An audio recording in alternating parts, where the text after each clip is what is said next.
Hey TV Herstoryans, my name is Catherine and I've been doing work for Advanced TV Herstory for about 6 months now, mostly video work for the YouTube channel as well as some social media posts. This month, I got the opportunity to write and produce a podcast episode of my own. In the spirit of October and the countdown to Halloween, my favorite holiday, this episode is about the iconic TV series Charmed. Sorry, had to grab my broom. For what? Well, for flying, silly. Advanced TV Herstory, the podcast that brings you fresh perspective on the importance of TV in our lives. We tell stories of leadership, persistence, and achievement of TV women, because in the lives of women, no other media platform has influenced or inspired so many. Lo, these 60 years. Women of all ages have been impacted by what they've seen and will see on TV. So join us for a little Advanced TV Herstory by streaming it directly on our website, tvherstory.com, or anywhere you find podcasts. I'm your host, Cynthia Bemis Abrams. Charmed, created by Constance M. Burge, aired on the WB from 1998 to 2006 and tells the saga of the Halliwell sisters, 3 women who one day discover that they are powerful witches with supernatural abilities. Constance M. Burge is a TV writer, producer, and published author.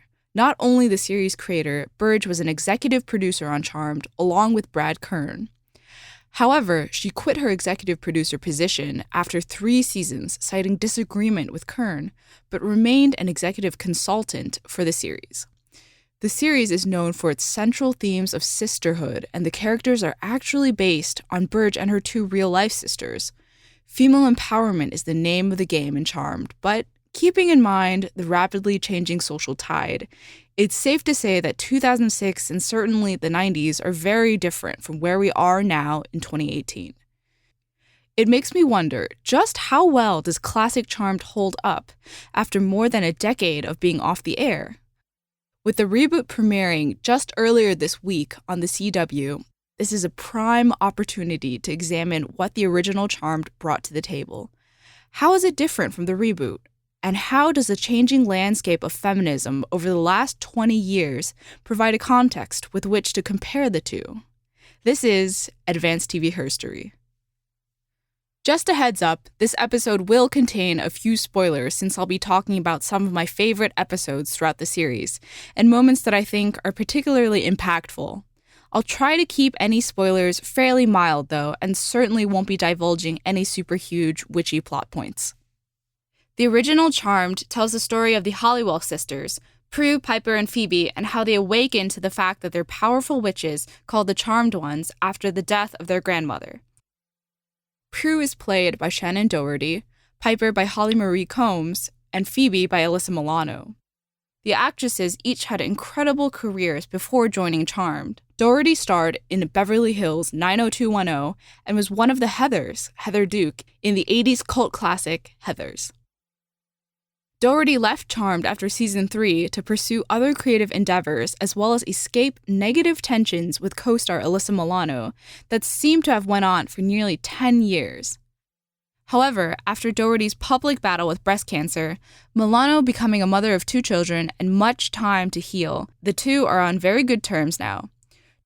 Doherty's first leading role after a cancer treatment is in the remake of the Lifetime movie No One Would Tell. Alyssa Milano was a child star in the 80s, most known for being on Who's the Boss. Later, she would also be on the show Melrose Place before starring in Charmed. Today, Milano is as much an activist as she is an actress, using her platform to seek justice and compassion for victims of sexual harassment, assault, and abuse.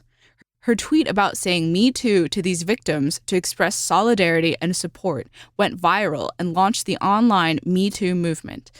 Though it must be recognized that the movement began much earlier in 2007, thanks to activist Tarana Burke, the original creator of the term. Fun fact, the character design of Ariel in 1989's animated The Little Mermaid is based on Alyssa Milano when she was young. Can you believe it? And, before Charmed, Holly Marie Combs had a leading role in the mystery/drama series Picket Fences about a town in Wisconsin where bizarre and unsettling things happen. Combs was as integral to Charmed on camera as she was behind the scenes and was a producer on the show for around 5 years. So anyway, back to what Charmed is about. Prue and Piper, the eldest and middle sister, respectively, are somewhat estranged from their younger sister, Phoebe. But because all three of them are inheriting the family manor as per their grandmother's will, Phoebe moves back to their hometown of San Francisco and starts living with her sisters. In the attic of the manor, Phoebe discovers the Book of Shadows, something very significant to Wiccan practice in real life, and the sisters find all the knowledge and spells within that have been passed down through generations.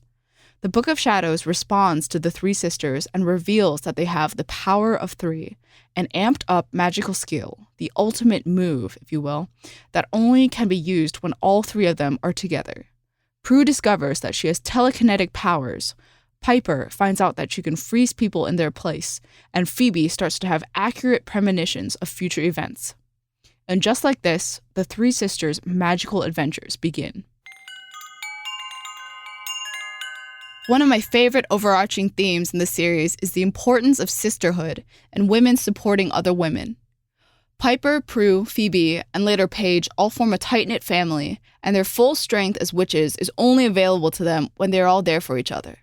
In episode 7 of season 3, called Power Outage, Balthazar, one of the upper echelon of demons in the underworld, realizes that the way to destroy the Charmed Ones is to make the girls argue with each other and encourage discord amongst the family. Balthazar enlists the help of a demon of anger and hatred, Andras, and successfully pits the women against each other. The final straw comes when Phoebe, Piper, and Prue end up using their powers against one another, and they lose the power of three. The bond is severed, and the women become vulnerable to demonic attack. Here's a clip from Season 3's Episode 7, Power Outage. Sure, you can use P3 for our photo shoot. Hello? Remember me? Oh, poor Piper. Well, you know what? The martyr routine's really getting old. Hey guys, what's going on? Shut up! You know what? I'm so sorry I didn't check with you about your stupid little club, but I was too busy being the only witch concerned about the triad. Oh, right. Without the mighty Prue Halliwell, we'd all be dead. Get over yourself, Prue. Sisters, what has gotten into you two? By the way, you owe me for a car tow and a tank of gas, you little leech. I'm sorry, is it gang up on Phoebe Day and nobody told me? Newsflash, the world does not revolve around Phoebe. Yeah, so while you get to spend the night screwing the DA, we are stuck picking up your slack. What's the matter, Prue? Jealous? All work and no play making you even more boring? Oh yeah, there's a lot to be jealous of, Phoebe. What? Jealous that I'm still in school? Jealous that I'm still unemployed? And jealous that I am still living off of my sisters? Yeah, Graham said you never amount to anything. I am so sick of the fact that I've been saddled with the two of you my entire life. Whatever, I'm leaving. Oh, sure, you're such an immature brat. You leave every time you can't hack something. Well, there's nothing keeping me here, now is there? Oh, well, I see that you inherited Dad's talent for bailing. This episode is also about communication and successfully conveying one's intention to another.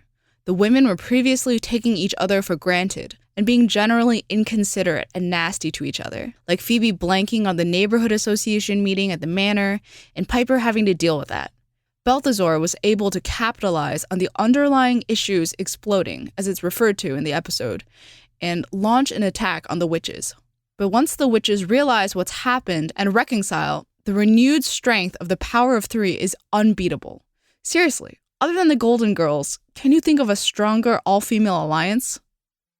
Another driving force of the show is triumph of good over evil, and, it goes without saying, the strength of women. The Charmed One's duty, placed upon them by the elders who rule from above, in a heaven-like realm, is to rescue people in peril, called innocents, with their abilities. The witches take a stand against evil, both of the magical and the everyday sort, though there are gray areas as well that are explored very carefully. For example, Phoebe's whole relationship with Cole, who's also the demon Balthazar, and who is also later possessed by the main supervillain, the source of all evil, is not without its quandaries.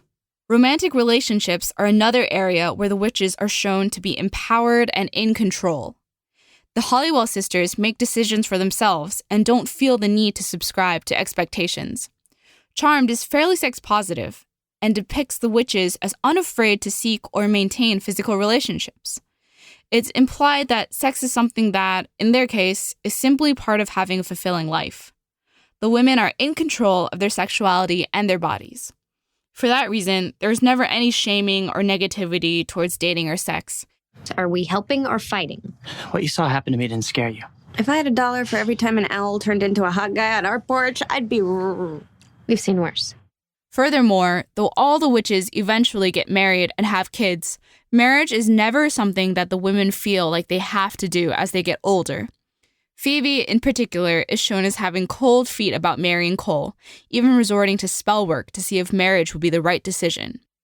And in the case of having children, that's something that's approached with even more apprehension and consideration rather than expectation. Piper, the first of the bunch to get married, initially vetoes having children, despite Leo, her husband, really wanting them. Her reasoning is that it's just way too dangerous, what with demons and all manner of evil constantly attacking them. When Paige brings home a robotic baby so Piper and Leo can experience what it's like to have a baby, Piper behaves apathetically towards the child, not motherly at all, which is honestly pretty refreshing. It establishes that not all women are motherly or want to be mothers, but that there's nothing wrong with wanting children either. It's all about women being able to make that decision for themselves.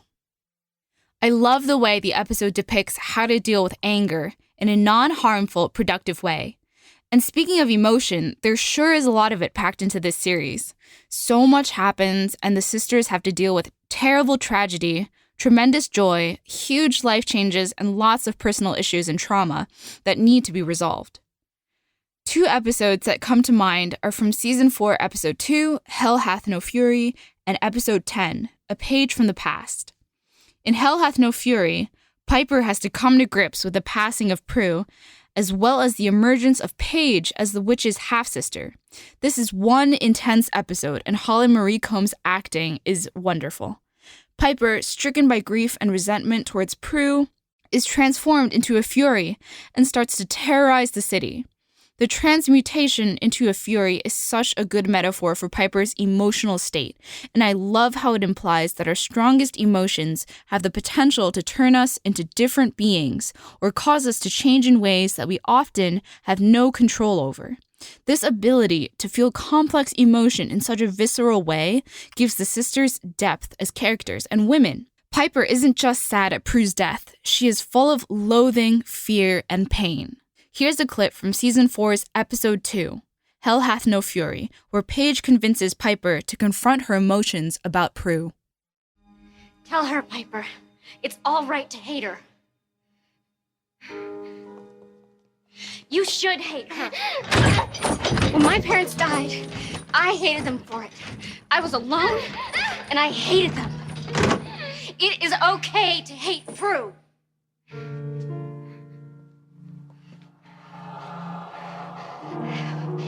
Dare you! How dare you blame me?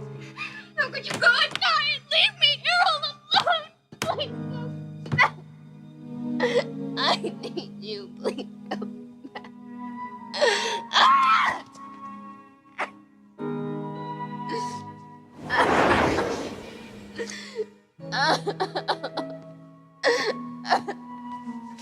It's okay. Not okay. She risked her life every day. She never thought about what would happen to me, and maybe she was gone. I know. How could she think that I could live without her? It's like Piper becomes a whole new person. She is saved by her sister. In the episode, A Page from the Past, Paige, played by Rose McGowan, finally is able to process how she feels regarding her adoptive parents' death in a car accident. McGowan delivers a compelling and beautiful performance as a young Paige who's traveled back in time to the day of the crash in an attempt to gain some closure. Paige, a high school delinquent, really goes through a whirlwind of emotion in this episode.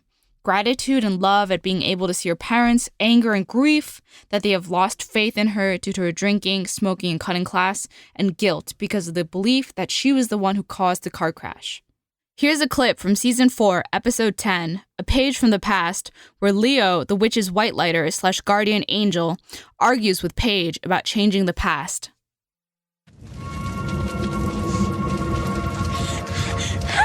Let go of me! Excuse, they're gone.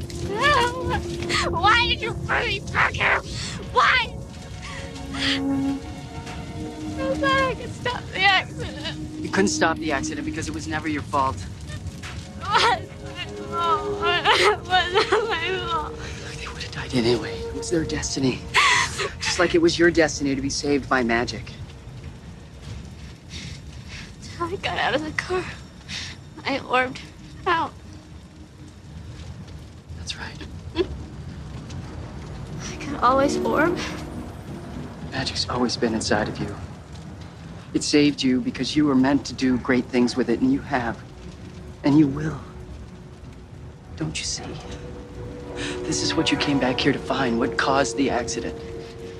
Why you survived it. You need to forgive yourself. It doesn't matter. It doesn't matter. They'll never know how much I love them. They'll never know what good parents they were. McGowan had big shoes to fill after Shannon Doherty's departure from the show, and I think she not only successfully integrates herself into the ensemble, but contributes so much as the outspoken, brutally frank, at times immature, but absolutely fascinating Paige. Before Charmed, McGowan starred in Jawbreaker, directed by Darren Stein, The Dune Generation, directed by Greg Araki, and Scream, directed by Wes Craven. Now, she is an outspoken activist, sometimes critiqued for needing to be more intersectional in her fight, working to end sexual harassment and abuse. She was one of the first women to testify against Harvey Weinstein and continues to be one of the loudest voices in the Me Too movement. And according to her, the main reason she wanted to be on Charmed was so she could have enough visibility and exposure to one day be able to speak up against Weinstein. She has long been an activist, passionate and unafraid to make a statement. For instance, her see-through dress at the 1998 MTV Awards was meant to be a statement against the misogyny and flagrant sexual abuse of women in Hollywood. The 98 MTV Awards were her first public appearance after Weinstein allegedly raped her in 1997. Her autobiography, Brave, came out earlier this year and details her roller coaster of a life, including being born into a cult and everything thereafter. Death is discussed with quite a bit of nuance in this episode, as well as many others.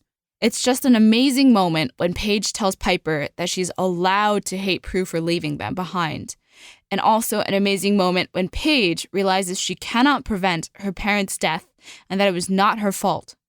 Paige and Piper show that women don't always have to be composed, and they don't always have to take things in stride, or even well.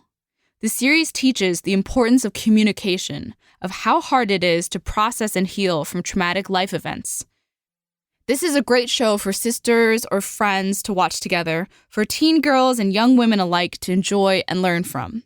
The series demonstrates that sometimes it takes reliving the worst of times, or channeling one's anger and resentment to be able to see the good in things again, and let go of the past. The show's way of addressing heavy subject matters and use of playful fantasy elements meant that Charmed could both entertain and teach. This seemed to be a magic combination.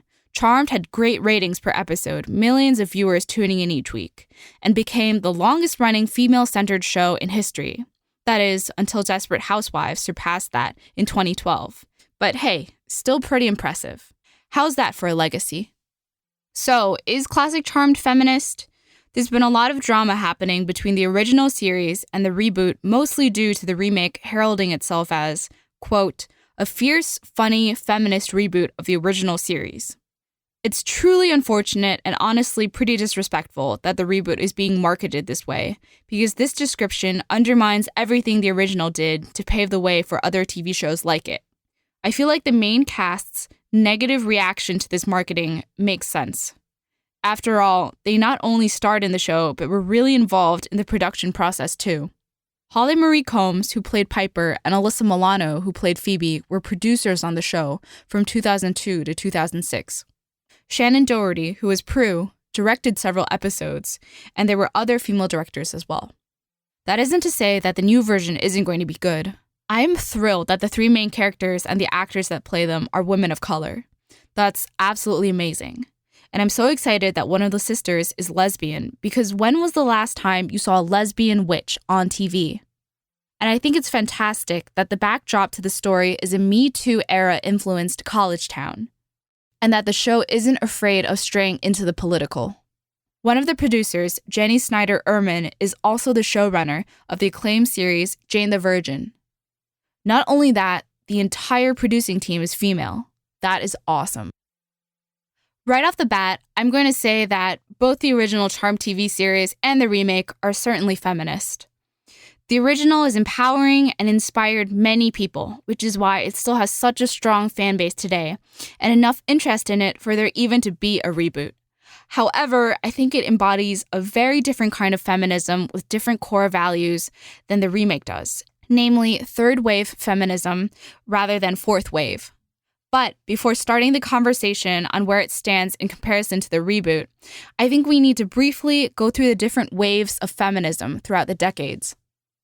Vox.com has a brilliant and super well-written guide to the different eras of feminism by Constance Grady.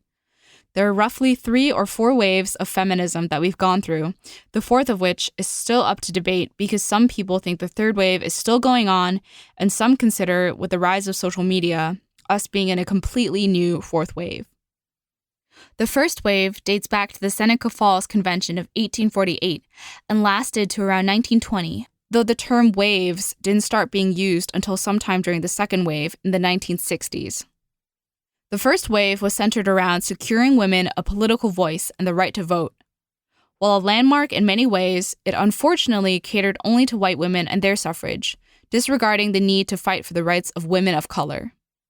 Despite the racism inherent in the first wave, there were many vocal women of color who participated, such as Sojourner Truth.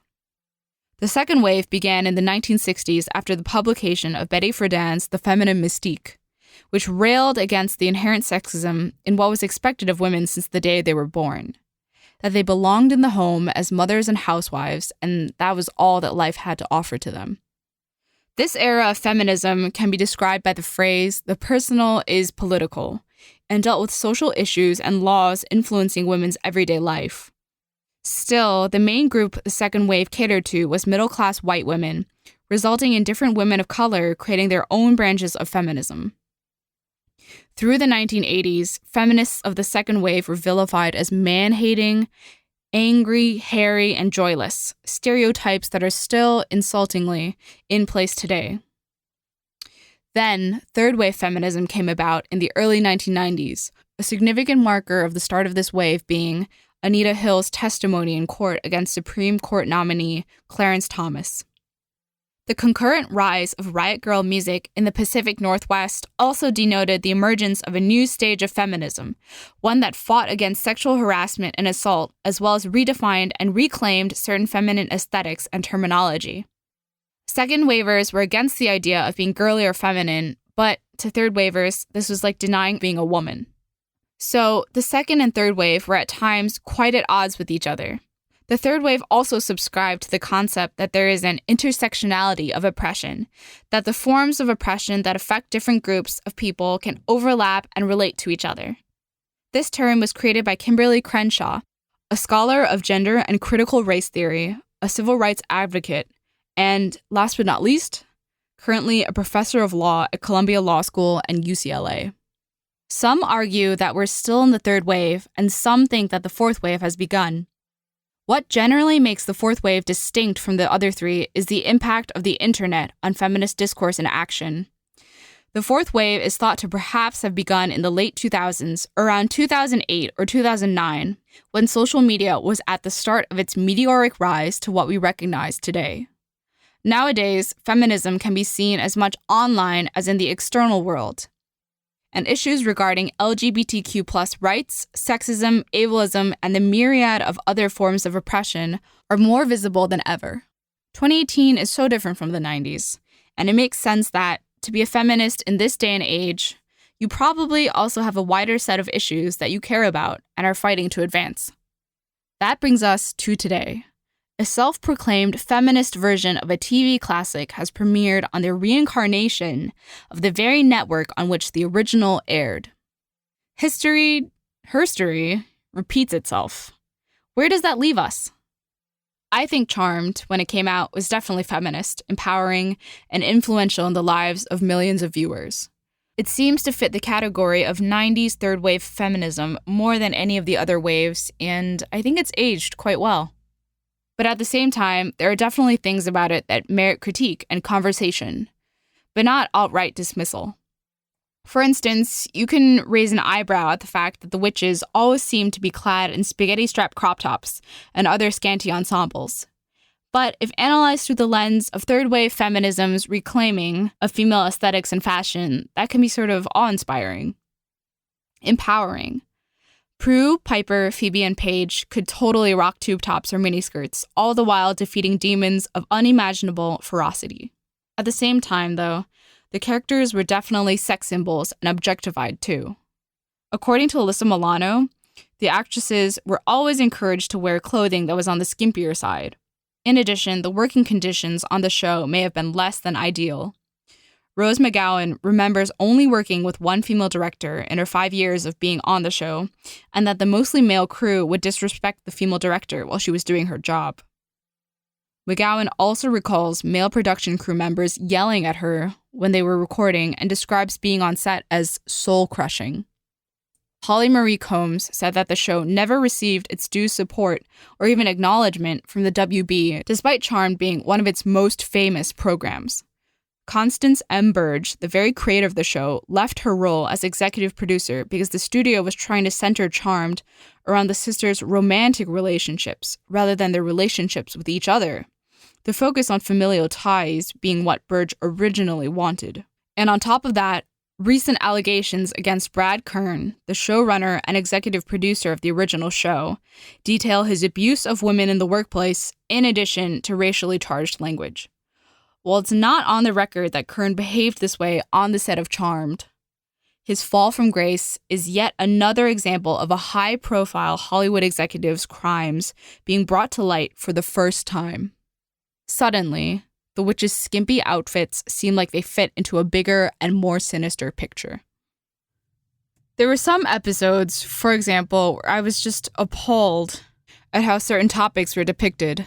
In the episode, Hell Hath No Fury, which I previously discussed, Paige experiences blatant and horrible sexual harassment at the social work center she works at.